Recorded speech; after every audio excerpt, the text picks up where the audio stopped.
Agriculture ലൈഫിൻ്റെ പുതിയ വീട്ടിലോട്ട് എല്ലാവർക്കും സ്വാഗതം. എൻ്റെ പേര് അജിത്ത്. നമ്മൾ ഇതോടത്ത് കൃഷി ചെയ്തിരിക്കുന്നത് മഞ്ചേരിക്കുളൻ്റെ മീഡിയം ഇനമാണ്. 4.5 മാസം കൊണ്ട് പൂർണ്ണമായിട്ടും പ്രൈമറി വളങ്ങളും സെക്കൻഡറി വളങ്ങളും വാഴയ്ക്ക് ചെന്ന് കഴിഞ്ഞാൽ മാത്രമാണ് നമുക്ക് മികച്ച രീതിയിലുള്ള വിളവ് ഈ തോട്ടത്തിൽ ലഭിക്കുകയുള്ളൂ. ഏകദേശം 26 ദിവസങ്ങൾക്ക് മുമ്പ് 18/9/18 പ്ലസ് മൈക്രോ ന്യൂട്രിയൻസ് നമ്മൾ ഈ വാഴയിൽ കൊടുത്തിരുന്നു. അതിനുള്ള റിസൾട്ട് നമുക്ക് വാഴയിൽ കാണാനും സാധിക്കുന്നുണ്ട്. കൃത്യമായിട്ട് ഇലകൾ വിരിയുന്നുണ്ട്, നല്ല സ്ട്രെങ്ത് വെച്ചിട്ടുണ്ട്, നല്ല ഹൈറ്റും വെച്ചിട്ടുണ്ട്. എന്നിരുന്നാലും മൈക്രോ ന്യൂട്രിയൻസിൻ്റെ കുറവ് വാഴകളിൽ പ്രകടമായി കാണുന്നുമുണ്ട്. അത് പരിഹരിക്കുന്നതിനായിട്ടാണ് ഇന്ന് നമ്മൾ മൈക്രോ ന്യൂട്രിയൻസിൻ്റെ മെഗാ കോംബോ വാഴകൾക്ക് കൊടുക്കുന്നത്. ഈ വളപ്രയോഗത്തിലൂടെ കടക്കുന്നതിന് മുമ്പ് നമുക്ക് കുറേയേറെ കാര്യങ്ങൾ ശ്രദ്ധിക്കാനുണ്ട്. വാഴകളിൽ ഉണങ്ങിയ ഇലകൾ മുറിച്ച് മാറ്റുക, ഉണങ്ങിയ പോളകൾ മുറിച്ച് മാറ്റുക, പുതിയതായി മുളച്ചു വന്നിരിക്കുന്ന വിത്തിൻ്റെ മുളകൾ മുറിച്ച് മാറ്റുക. ഇത്രയേറെ കാര്യങ്ങൾ ചെയ്തതിന് ശേഷം മാത്രം വളപ്രയോഗത്തിലോട്ട് കടക്കുക. അതുപോലെ തന്നെ ശ്രദ്ധിക്കേണ്ട മറ്റൊരു കാര്യമാണ് വാഴകൾക്ക് ഈ സമയത്ത് ഏതെങ്കിലും തരത്തിലുള്ള രോഗങ്ങൾ ഉണ്ടോ എന്നുള്ളത്. പ്രധാനമായിട്ട് ഈ സമയങ്ങളിൽ കണ്ടുവരുന്ന രോഗങ്ങൾ ഇലക്കരിച്ചിൽ, പുഴുവിൻ്റെ ശല്യം, വേരുകൾക്കുണ്ടാകുന്ന രോഗങ്ങൾ. ഇതിനകത്ത് വേരുകൾക്കുണ്ടാകുന്ന രോഗങ്ങൾ നമ്മൾ കൂടുതലായിട്ട് പരിശോധിക്കുക. വേരുകൾക്കോ ഏതെങ്കിലും തരത്തിലുള്ള രോഗങ്ങൾ ഉണ്ടെങ്കിൽ അത് പൂർണ്ണമായും മാറിയതിന് ശേഷം മാത്രം വളപ്രയോഗത്തിലോട്ട് കടക്കുക. എന്നിരുന്നാൽ മാത്രമാണ് നമ്മൾ കൊടുക്കുന്ന ഈ മെഗാ കോംബോ വളം പൂർണ്ണമായിട്ടും വാഴ വലിച്ചെടുക്കുക, അതിനുള്ള റിസൾട്ട് നമുക്ക് വാഴയ്ക്ക് ലഭിക്കുകയുള്ളൂ. നമുക്ക് ഈ ഒരു ഘട്ടത്തിൽ പരിശോധിക്കേണ്ട മറ്റൊന്നാണ് മണ്ണിൻ്റെ ഇപ്പോഴത്തെ അവസ്ഥ. മണ്ണ് പൂർണ്ണമായിട്ടും ഡ്രൈ ആയിട്ട് കിടക്കുകയാണോ അതോ ഈർപ്പം നിലനിൽക്കുന്നുണ്ടോ എന്നുള്ള കാര്യം കൃത്യമായി പരിശോധിക്കുക. മണ്ണ് പൂർണ്ണമായിട്ടും ഡ്രൈ ആയിട്ട് ഉണങ്ങിയ അവസ്ഥയിലാണ് കിടക്കുന്നതെങ്കിൽ നല്ലപോലെ നനച്ചു കൊടുത്ത് വെള്ളം വലിഞ്ഞ് ഈർപ്പം നിലനിൽക്കുന്ന അവസ്ഥയിലാണ് നമ്മൾ ഈ വളപ്രയോഗം ചെയ്യേണ്ടത്. എങ്കിൽ മാത്രമേ നമുക്ക് ഈ വളം ചെയ്യുന്നതോടുകൂടിയുള്ള ഗുണങ്ങൾ നമുക്ക് വാഴകൾക്ക് കിട്ടുകയുള്ളൂ. അതുപോലെ തന്നെ മണ്ണിന് നനവുണ്ട്, ഈർപ്പം നിലനിൽക്കുന്നുണ്ട് എങ്കിൽ നമുക്ക് നേരിട്ട് വളപ്രയോഗത്തിലോട്ട് കടക്കാവുന്നതുമാണ്. ഇന്ന് നമ്മൾ ചെയ്യുന്ന വളങ്ങൾ കൊണ്ട് വാഴക്കുണ്ടാകുന്ന ഗുണങ്ങൾ എന്തൊക്കെയാണെന്ന് നമുക്ക് നോക്കാം. സൂക്ഷ്മ മൂലങ്ങൾ കൊണ്ട് വാഴക്കുണ്ടാകുന്ന പ്രശ്നങ്ങൾക്ക് പൂർണ്ണമായിട്ടുള്ള ഒരു പരിഹാരം ലഭിക്കുന്നതിനായിട്ടാണ് ഇന്നത്തെ വളപ്രയോഗത്തിലോട്ട് നമ്മൾ എടുത്തിരിക്കുന്ന വളങ്ങൾ. പ്രധാനമായിട്ടും നമുക്ക് വാഴകൾക്ക് സൂക്ഷ്മ മൂലങ്ങൾ കൊണ്ടുണ്ടാകുന്ന കുറവുകൾ മൂലം ഉണ്ടാകുന്ന പ്രശ്നങ്ങൾ: ഇലകൾ കൃത്യമായി വിരിയാതിരിക്കുക, ഇലകൾ വിരിയുന്നതിന് കാലതാമസം എടുക്കുക, വിരിഞ്ഞ ഇലകൾ അഗ്രഭാഗങ്ങൾ പൊട്ടിപ്പോവുക, വാഴയുടെ അഗ്രഭാഗങ്ങളിലുണ്ടാകുന്ന ആരോഗ്യക്കുറവ്, വാഴ ഇലകളിലുണ്ടാകുന്ന തടിപ്പ്, വാഴയുടെ കൂമ്പിലകൾ വരുന്നത് വളഞ്ഞു തിരിഞ്ഞു വരിക തുടങ്ങിയ പ്രശ്നങ്ങൾ പരിഹരിക്കുന്നതിനും ഇലകളിലെ കൃത്യമായി പ്രവർത്തനങ്ങൾ നടക്കുന്നതിനും സൂക്ഷ്മമൂലങ്ങൾ വാഴയ്ക്ക് വളരെയധികം സഹായിക്കുന്നുണ്ട്. നമുക്ക് സൂക്ഷ്മമൂലങ്ങൾ കൃത്യമായി വാഴകൾക്ക് ചെന്ന് കഴിഞ്ഞാൽ മാത്രമാണ് ഇലകളിലെ പ്രവർത്തനം കൃത്യമായി നടക്കുകയും വാഴകൾക്ക് മികച്ച ആരോഗ്യം ലഭിക്കുകയും അതുമൂലം നമുക്ക് വരുന്ന കുലകൾ മികച്ചതാകുകയും മികച്ച തൂക്കത്തിലോട്ട് എത്തുകയും സാധിക്കുകയുള്ളൂ. അന്നേരം അതിനായിട്ടാണ് നമ്മൾ ഈ രണ്ട് വളപ്രയോഗങ്ങൾക്ക് ശേഷം മൂന്നാമത്തെ വളപ്രയോഗം ഒരു മെഗാ കോംബോ ആയിട്ട് കൊടുക്കുന്നത്. പ്രത്യേകിച്ച് മഞ്ചേരിക്കുളം വാഴകൾക്ക് പെട്ടെന്ന് തന്നെ കൂമ്പ് വരികയും അതുപോലെ തന്നെ കുലകൾ പെട്ടെന്ന് പാകമാവുകയും ചെയ്യുന്നതാണ്. അന്നേരം നമുക്കിതിന് വേണ്ടത് ഓരോ വളപ്രയോഗത്തിന് ശേഷവും ഒരു ബൂസ്റ്റർ വളം വാഴയ്ക്ക് കൊടുക്കുകയാണ് എങ്കിൽ നമുക്ക് മികച്ച കുലകൾ ലഭിക്കുന്നതിന് കാരണമാകും. ഇനി നമ്മൾ ശ്രദ്ധിക്കേണ്ട മറ്റൊരു കാര്യമാണ് വേരുകളുടെ പ്രശ്നം കൃത്യമായി പരിഹരിച്ച് കഴിഞ്ഞാൽ അതെന്ന് വെച്ച് കഴിഞ്ഞാൽ ഓരോ വളപ്രയോഗം ചെയ്ത് കഴിയുമ്പോഴും വാഴകളിലെ വേരുകൾ കേടുപാടുകൾ സംഭവിക്കുന്നത് സർവ്വസാധാരണമാണ്. അതെന്ന് വെച്ച് കഴിഞ്ഞാൽ വളങ്ങൾ എപ്പോഴും ചൂട് കൂടിയതായിരിക്കും.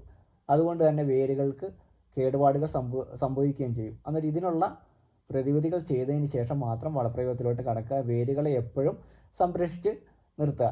ഇന്ന് നമ്മൾ ഉപയോഗിച്ചിരിക്കുന്ന വളങ്ങൾ micro trace, star power, techno 20 3 വളങ്ങളാണ് നമ്മൾ ഉപയോഗിച്ചിരിക്കുന്നത്. അതിനകത്ത് ഓരോ വളങ്ങളെ നമുക്ക് എടുത്തു നോക്കാം. Micro trace NPK, calcium, magnesium ആണ് അതിനകത്ത് വരുന്നത്.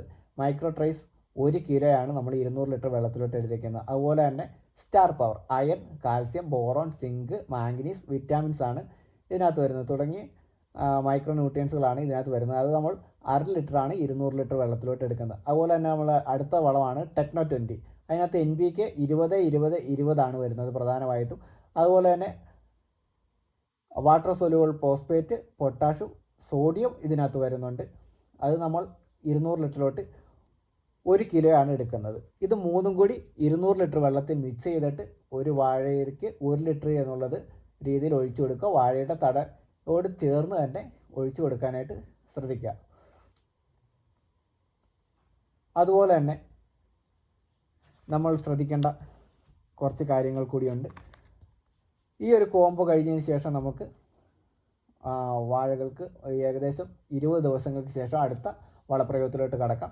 ഈ ഒരു വളപ്രയോഗത്തിലൂടെ നമുക്ക് കിട്ടുന്ന ഗുണങ്ങൾ എന്ന് വെച്ച് കഴിഞ്ഞാൽ സൂക്ഷ്മ മൂലകങ്ങൾ കൊണ്ടുണ്ടാകുന്ന പ്രശ്നങ്ങൾക്കെല്ലാം പരിഹാരമാകും.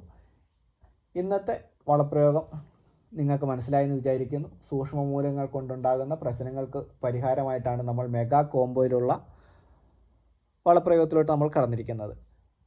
അന്നേരം മെഗാ കോംബോ നമ്മൾ ചെയ്യേണ്ട സമയമെന്ന് വെച്ച് കഴിഞ്ഞാൽ രണ്ടാമത്തെ വളപ്രയോഗത്തിന് ശേഷമോ അല്ല എങ്കിൽ മൂന്നാമത്തെ വളപ്രയോഗത്തിന് ശേഷവുമാണ് നമ്മൾ മെഗാ കോംബോ മൈക്രോ ന്യൂട്രിയൻസ് വളങ്ങൾ വാഴകൾക്ക് കൊടുക്കേണ്ടത്. അത് പ്രത്യേകിച്ച് മഞ്ചേരി ഇനങ്ങൾ വാഴകളാണ് എങ്കിൽ നമ്മൾ കൃത്യമായിട്ടും രണ്ടാം വളത്തിന് ശേഷമോ അല്ലെ മൂന്നാം വളത്തിന് ശേഷമോ വാഴകൾക്ക് കൊടുക്കണം. എങ്കിൽ മാത്രമേ വാഴകൾക്ക് മികച്ച രീതിയിലുള്ള ആരോഗ്യം ഉണ്ടാകുകയുള്ളൂ. അല്ല എങ്കിൽ കുലകൾ മോശമാകും. പ്രത്യേകിച്ച് മഞ്ചേരി ഇനം വാഴകൾ നമ്മൾ കൂടുതലായിട്ട് മറ്റിനം വാഴകളിൽ നിന്ന് കൂടുതലായിട്ട് ശ്രദ്ധ കൊടുത്തു കഴിഞ്ഞാൽ മാത്രമാണ് നമുക്ക് റിസൾട്ട് കിട്ടുകയുള്ളൂ. ഏതെങ്കിലും തരത്തിലുള്ള ശ്രദ്ധക്കുറവോ കൃത്യമായ സമയങ്ങളിൽ വളങ്ങൾ കൊടുക്കാൻ സാധിക്കാതിരിക്കുകയോ അങ്ങനെ എന്തെങ്കിലും കാരണങ്ങൾ ഉണ്ടായിട്ടുണ്ട് എങ്കിൽ മഞ്ചേരി ഇനത്തിലെ വാഴകൾ മോശപ്പെട്ട രീതിയിലുള്ള റിസൾട്ട് കാണിക്കും. ഒരു തരത്തിൽ നമുക്ക് ഗുണവും മറ്റൊരു തരത്തിൽ ദോഷവും കാണിച്ചു തരുന്ന ഒരു ഇനം കൂടിയാണ് മഞ്ചേരിക്കുല. എന്ന് വെച്ച് കഴിഞ്ഞാൽ നമുക്ക് പെട്ടെന്ന് കുലകൾ വരുന്നുണ്ട്, പെട്ടെന്ന് പാകമാകുന്നുണ്ട്. ഒരു വർഷത്തെ കാലാവസ്ഥ മൊത്തം നമുക്ക് വാഴകൾക്ക് അനുഭവപ്പെടുന്നില്ല, പെട്ടെന്ന് കൊല വെട്ടാനും സാധിക്കുന്നു.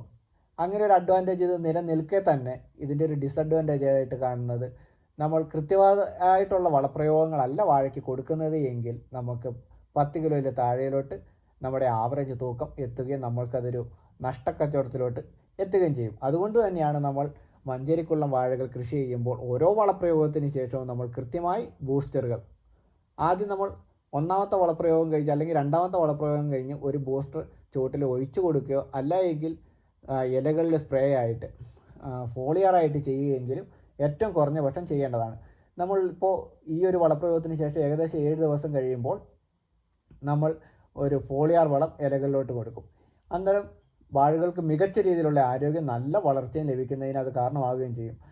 ഈ ഒരു സമയത്താണ് വാഴേൻ്റെ ഏറ്റവും പീക്ക് ടൈം, ഏറ്റവും കൂടുതൽ വളങ്ങൾ ചെയ്യേണ്ട സമയവും മൈക്രോ ന്യൂട്രിയൻസിൻ്റെ കുറവുകൾ പരിഹരിക്കേണ്ട സമയം. എന്ന് വെച്ച് കഴിഞ്ഞാൽ നമുക്കിനി കൂമ്പിടാനായിട്ട് കുറഞ്ഞ കാലയളവ് മാത്രമേ ഉള്ളൂ. അന്നേരം അതിനു മുമ്പ് വാഴയ്ക്ക് കൃത്യമായിട്ടുള്ള ആരോഗ്യം ലഭിക്കുക എന്നുള്ളതാണ് പ്രധാനമായിട്ടും നമ്മൾ ശ്രദ്ധിക്കേണ്ട കാര്യങ്ങൾ. അന്നേരം നമ്മൾ സൂക്ഷ്മ മൂലകങ്ങളുടെ കുറവ് മൂലം ഉണ്ടാകുന്ന എല്ലാ പ്രശ്നങ്ങളും ഈ ഒരു 4.5 മാസ കാലയളവിന് മുമ്പായിട്ട് പരിഹരിക്കുക. അതുപോലെ തന്നെ പ്രൈമറി വളങ്ങൾ പോലെ തന്നെ പ്രധാനമാണ് സെക്കൻഡറി വളങ്ങളും. അതും കൃത്യമായിട്ട് കൊടുക്കുക. അത് എത്രത്തോളം മൂലകങ്ങൾ നമുക്ക് കൊടുക്കാൻ സാധിക്കുമോ അത്രത്തോളം മൂലകങ്ങൾ നമുക്ക് വാഴകൾക്ക് കൊടുക്കുക. അന്നേരം നമുക്ക് മികച്ചൊരു റിസൾട്ടിലോട്ട് എത്താനായിട്ട് സാധിക്കും. പിന്നെ നമ്മുടെ ചാനൽ ആദ്യമായിട്ട് കാണുന്ന ആൾക്കാരാണ് എങ്കിൽ നമ്മൾ വാഴക്കൃഷിനെ സംബന്ധപ്പെട്ട വീഡിയോസാണ് ചെയ്യുന്നത്. കൃഷി രീതികൾ, അതുപോലെ തന്നെ വളപ്രയോഗങ്ങൾ, രോഗങ്ങൾക്കുള്ള മരുന്നുകൾ, രോഗപ്രതിരോധ മരുന്നുകൾ തുടങ്ങിയവയാണ് നമ്മൾ പ്രധാനമായിട്ടും ചെയ്യുന്നത്. ഇന്ന് നമ്മൾ ചെയ്തിരിക്കുന്ന പൂർണ്ണമായിട്ടുള്ള വളങ്ങളിനകത്ത് ബയോ മരുന്നുകളാണ് നമ്മൾ കൂടുതലായിട്ട് ഉപയോഗിച്ചിരിക്കുന്നത്. കൃത്യമായി വളപ്രയോഗങ്ങൾ ചെയ്യുക. നല്ല രീതിയിലുള്ള കൃഷി അറിവുകൾ ലഭിക്കുന്നതിനായിട്ടും അതുപോലെ കൃഷി രീതികൾ മനസ്സിലാക്കുന്നതിനായിട്ട് നമ്മുടെ ചാനൽ ആദ്യമായിട്ട് കാണുന്ന ആൾക്കാരാണ് എങ്കിൽ ചാനൽ സബ്സ്ക്രൈബ് ചെയ്യുക. നിങ്ങൾക്ക് ഇനി എന്തെങ്കിലും സംശയങ്ങളുണ്ട് എങ്കിൽ കമൻറ്റ് ബോക്സിൽ രേഖപ്പെടുത്താം. നമുക്ക് പരമാവധി അതിന് റീപ്ലൈ തരാനായിട്ട് ശ്രമിക്കാം. അന്നേരം അടുത്ത വീഡിയോയിൽ കാണുന്നിടം വരെ എല്ലാവർക്കും നമസ്കാരം.